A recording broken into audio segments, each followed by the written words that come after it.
নীলফামারীর জলঢাকায় অত্যন্ত বর্ণাঢ্য ও উৎসবমুখর পরিবেশে অনুষ্ঠিত হয়ে গেল কিশোরকণ্ঠ মেধাবৃত্তি ২০২৫-এর পুরস্কার বিতরণী অনুষ্ঠান।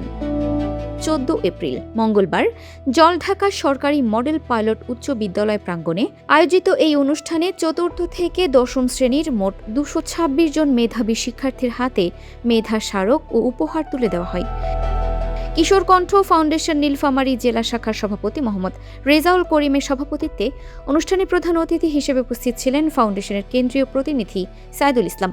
তবে অনুষ্ঠানের বিশেষ আকর্ষণ ছিল ট্যালেন্ট পুলে সাফল্য অর্জনকারী ৪ জন শিক্ষার্থী, যাদের মধ্যে প্রথম স্থান অধিকারকারীর হাতে তুলে দেওয়া হয় একটি আধুনিক ল্যাপটপ।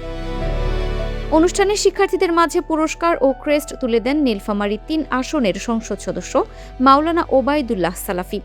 এ সময় তিনি বলেন, মেধাবীদের মূল্যায়ন করা আমাদের সামাজিক দায়িত্ব। তিনি শিক্ষার্থীদের পাঠ্য বইয়ের পাশাপাশি সাহিত্য ও সংস্কৃতি চর্চায় মনোযোগী হওয়ার আহ্বান জানান।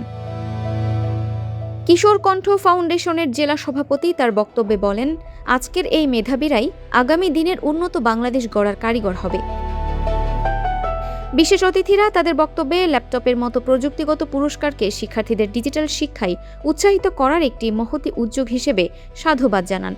পুরস্কার পেয়ে উচ্ছ্বসিত ট্যালেন্ট পুলে বৃত্তি পাওয়া এক শিক্ষার্থী জানায়, ল্যাপটপ জেতাটা তার জন্য স্বপ্নের মতো, যা ভবিষ্যতে আরও ভালো পড়াশোনা করতে তাকে প্রেরণা যোগাবে।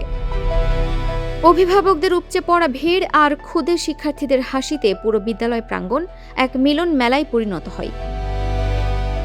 অনুষ্ঠানের শেষ পর্যায়ে সাধারণ ও ট্যালেন্ট পুল গ্রেডের বিজয়ীদের মধ্যে নগদ অর্থ, শিক্ষা সামগ্রী ও সনদ বিতরণের মাধ্যমে আয়োজনের সমাপ্তি ঘটে।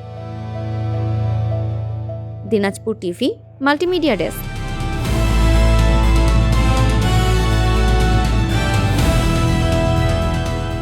দিনাজপুর টিভি মানুষের জীবনের কথা বলে।